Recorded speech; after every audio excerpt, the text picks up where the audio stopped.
여호와에게로 돌아오니라. 아멘. 7월 10일 목요일입니다. 오늘은 민수기 16장 1절부터 마지막 50절까지 말씀입니다. 고라와 백성들의 반역이라는 제목입니다. 고라와 백성들의 반역. 오늘 본문은 유명한 내용이지요. 레위의 증손 고앗의 자손 이스라엘의 아들 고라와 르우벤 자손 엘리압의 아들 다단과 아비람과 벨렛의 아들 온이 당을 지어가지고 백성들의 이름 있는 지도자 250명을 규합해가지고 모세와 아론에게 반기를 드린 사건이에요. 그래서 그로 말미암아 고라와 그 일당들 그리고 또 그것으로 인해서 원망함에 불평하던 14,700명이 전염병에 걸려 죽었다 하는 내용입니다. 가나안 땅에 들어가지 못하고 다시 광야로 돌아 나온 이스라엘 백성들은 마음이 굉장히 힘들었을 겁니다. 낙심이 되고 또 다시 광야 생활을 시작해야 되는 그런 불편으로 인해서 두려움도 있었고 불안함도 있었겠습니다. 이에 하나님은 그들에게 가나안 땅에 대한 소망을 심어주시죠. 그러면서 가나안 땅에 들어갈 때 지킬 규례를 말씀하시면서 반드시 하나님이 광야에서 너희를 가나안 땅으로 들여보낼 것이다 라고 이렇게 말씀을 하셨어요.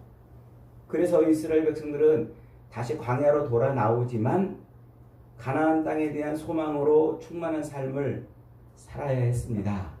그러나 가나안 땅에 대한 소망으로 충만한 삶보다는 백성들은 오히려 그 광야에서의 삶에 대한 원망과 불평으로 가득한 그런 삶을 살기 시작을 했습니다.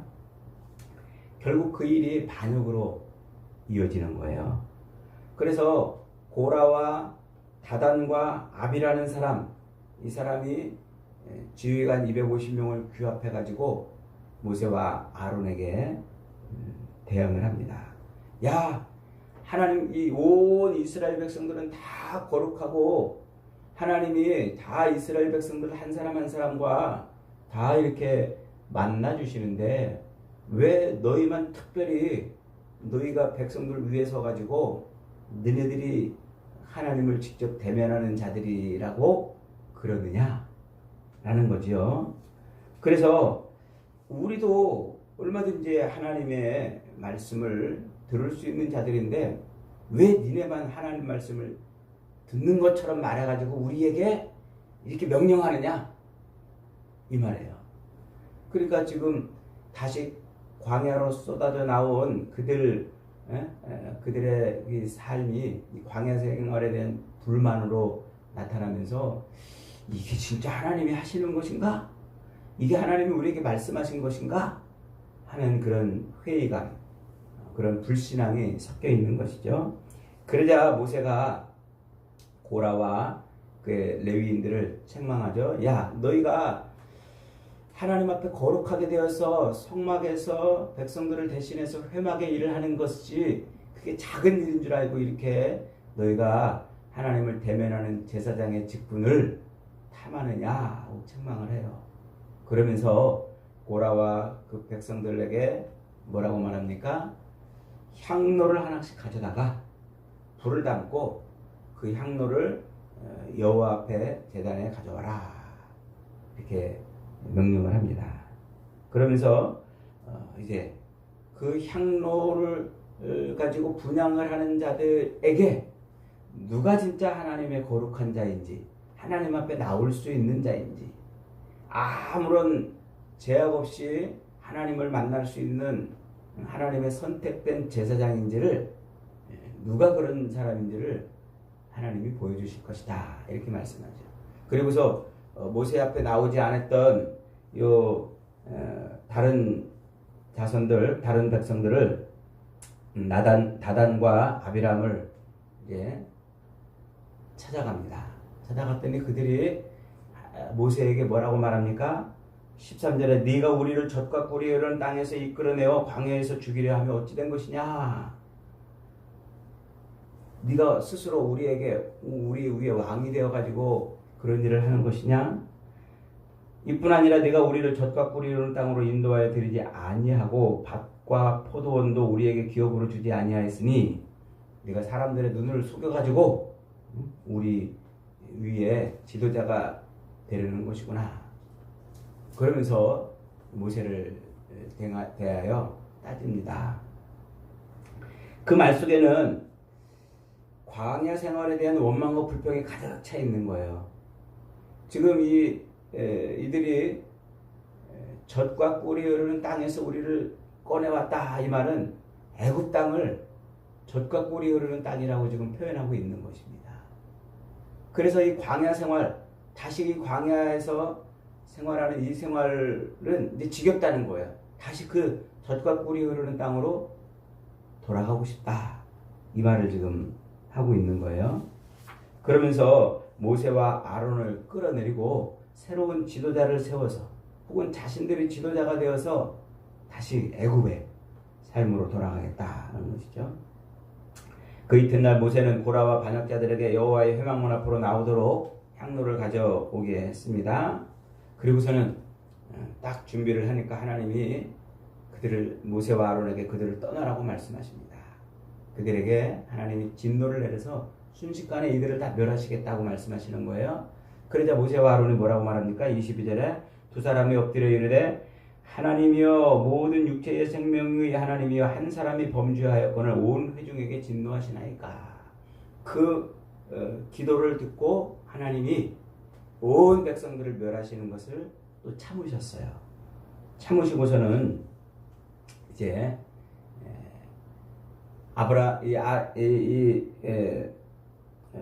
다단과 아비람의 집으로 모세가 찾아가서 그들을 설득하려고 하자 하나님이 또 그들에 속해 있는 모든 장막 근처에 가까이 가지 말라 하면서 고라와 그리고 다단과 아비람이 살고 있는 그 장막의 밑에 땅이 쫙 갈라져 가지고 그들이 모두 다 땅속으로 빨려 들어가는 그런 심판을 당하게 합니다.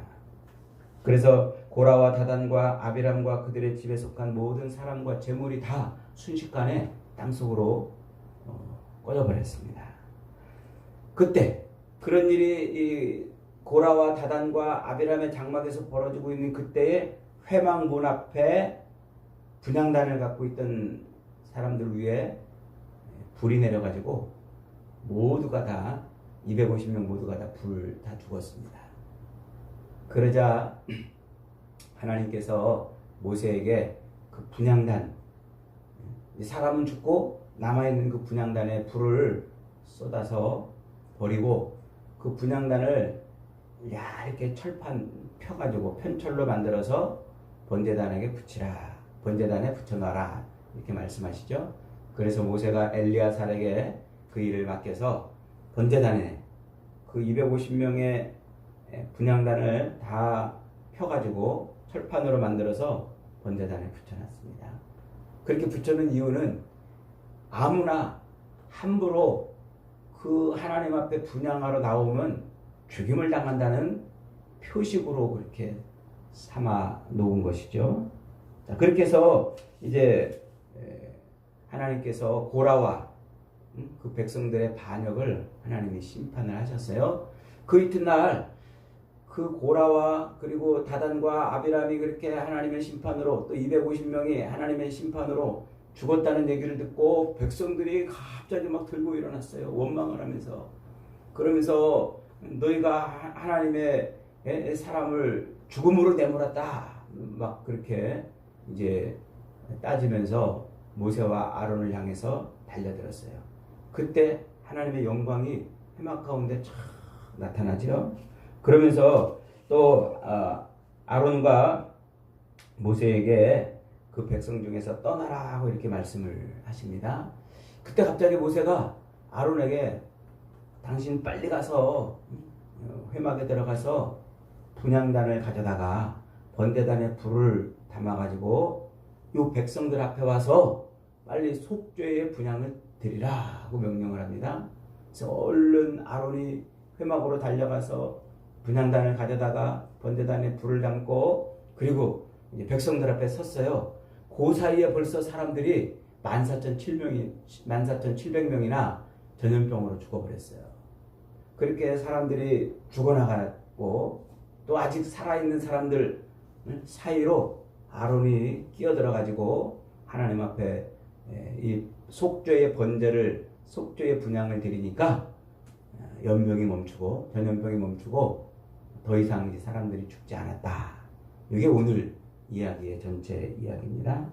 자, 오늘 이 사건은요 단순히 모세와 아론에 대한 원망과 불평으로 광야 생활에 대한 불만이 터져나온 것이 아닙니다. 지금 오늘 이 이야기는 모세가 고라를 질책하는 내용을 보면 그 고라가 아론의 제사장직을 탐하고 있음을 볼 수가 있어요. 고라와 모세와 아론은 사촌지간이에요. 둘 다 고앗 자손이죠. 할아버지 고앗은 밑에 4명의 자식을 두었습니다. 그래서 모세와 아론은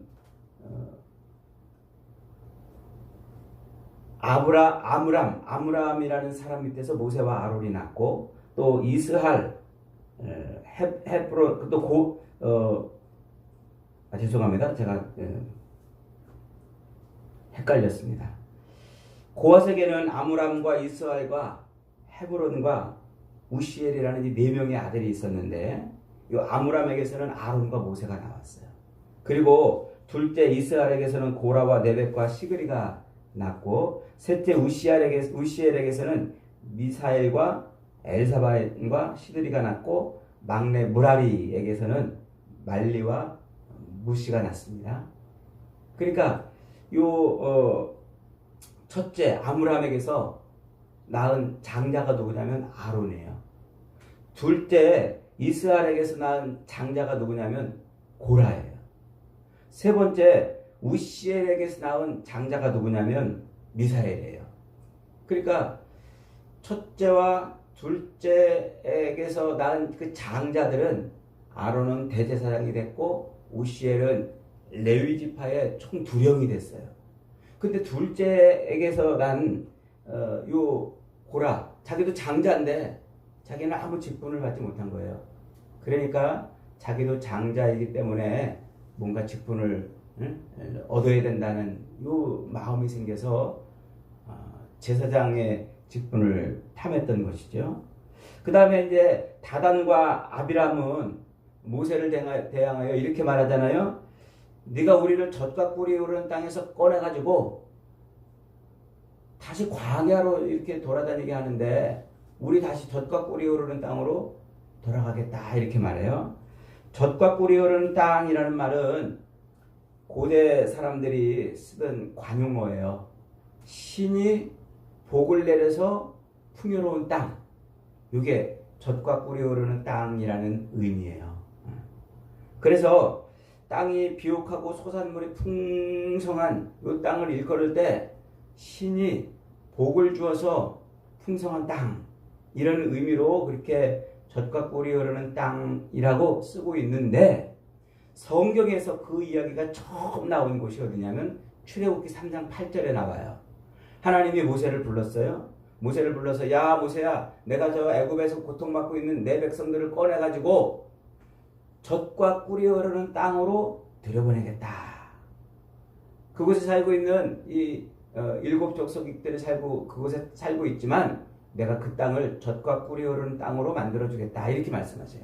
그러니까 가나안 족속들이 기왕에 살고 있던 그 땅을 하나님께서 아브라함에게 약속을 해주셨고 그 땅을 이 이스라엘 백성들을 애굽에서 꺼내서 젖과 꿀이 흐르는 땅으로 이렇게 만들어주겠다고 말씀을 하시는 거예요. 그러니까 사람들이 젖과 꿀이 흐르는 땅을 신이 복을 주어서 풍요로운 땅이라고 인식하고 있는데 그 신이 누구라는 말이에요.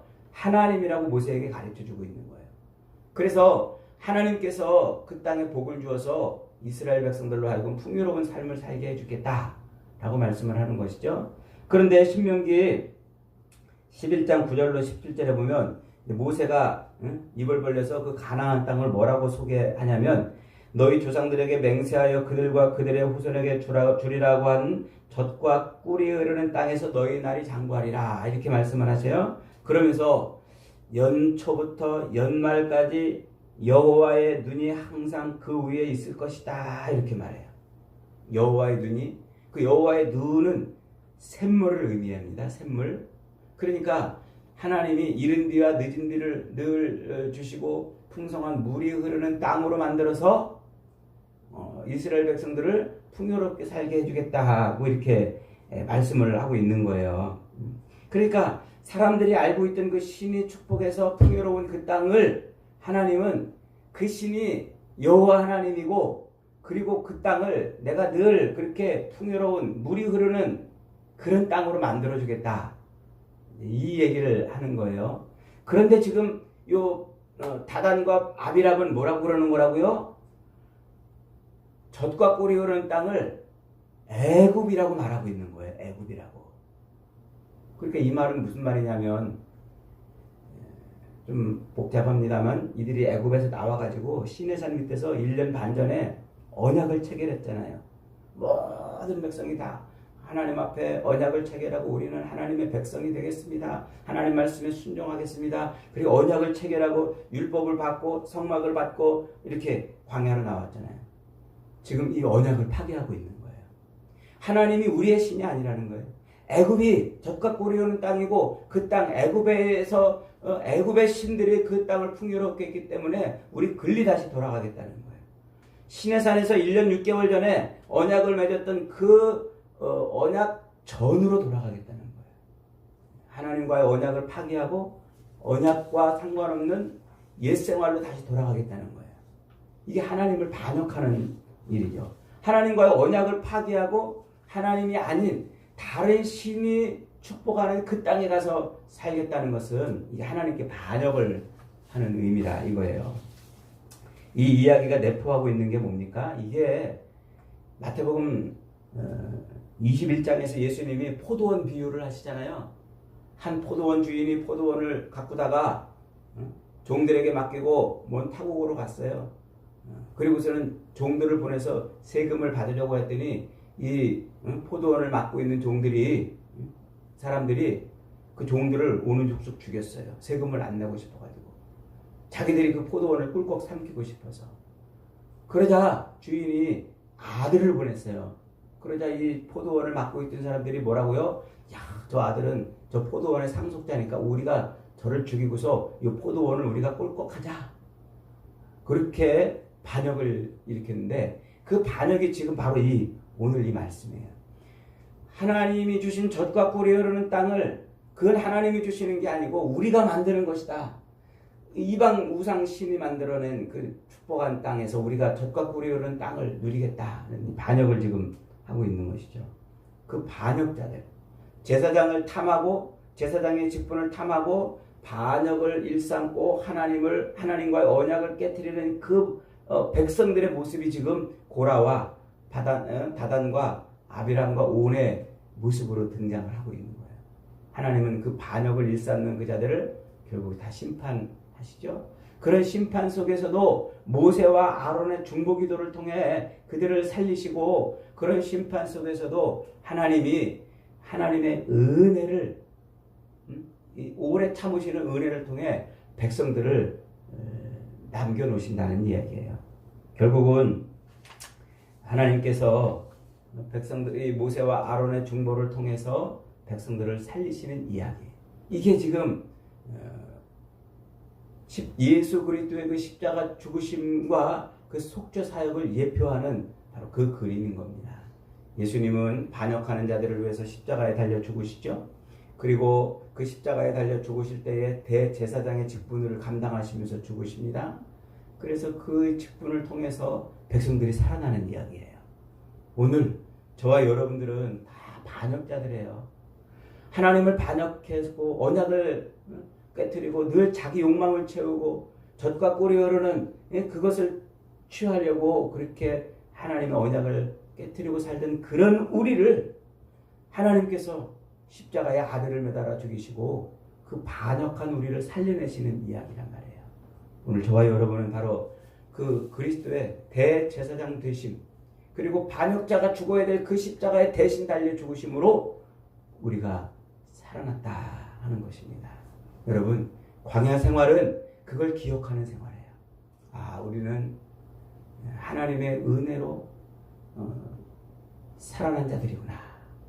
하나님의 언약을 깨트리고 젖과 꿀이 흐르는 옛생활로 돌아가려는 그런 우리를 하나님이 아들을 통해서 우리를 살리셨구나. 그것을 깨닫는 거예요. 오늘도 저와 여러분의 이 광야 생활은 하나님의 은혜를 기억하고 아들을 죽여서까지 우리를 살리신 그 하나님의 그 크신 은혜에 감사하고 찬송하며 사는 복된 인생들이 다 되시기를 주님의 이름으로 축복합니다. 아멘.